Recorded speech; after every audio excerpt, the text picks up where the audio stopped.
నువ్వు ఏ విధంగా ఏ ఒత్తిడితో నలుగుతున్నావో నీ తల మీద చేయవచ్చు. ఆ విషయంలో నీకు విడుదల వచ్చేటట్టు నేను నీ కోసం ప్రార్థన చేస్తాను. సందేహించవాకు. సందేహించేవాడికి ఏది దొరకదన్నాడు. విశ్వసించేవాడు పొందుతాడు దేవుని దగ్గర నుంచి. పరిశుద్ధుడైన మా తండ్రి, ప్రేమాస్వరూపేగ దేవా, నీకు వందనాలు.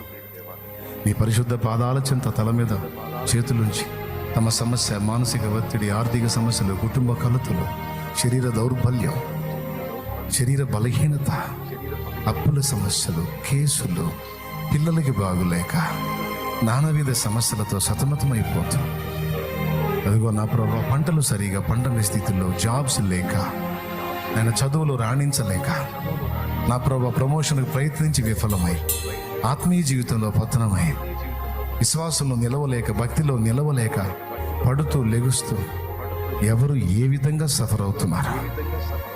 చేతులుంచిన బిడ్డలు ఎంతమంది రోగులుగా ఉన్నారు?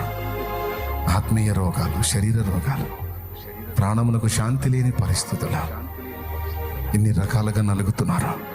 ఒక్కసారి నీ బిడ్డల్ని జ్ఞాపకం చేసుకో తండ్రి. నీ చల్లని చే బిడ్డల మీదకి రాని తండ్రి. అదిగో వారు తన శిరస్సు మీద చేతులుంచి కన్న తండ్రికి, కన్న తల్లికి, పసిబిడ్డలు నాకు ఇలా బాధగా ఉందమ్మా అని చూపించినట్టు, యేసయ్యా నువ్వే అమ్మవి, నువ్వే నాన్నవి కదా.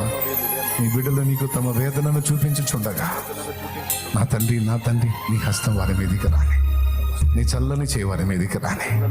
వారి కన్నీరు తుడు, వారి మనోదుఖం తొలగించు, వారి వేదన తీసివేయి, వారి ఓటమిని తీసివేయి. వారి శరీరంలో ఉన్న సమస్త రోగములు యేసు నామములో వారిని వదిలిపోవును గాక.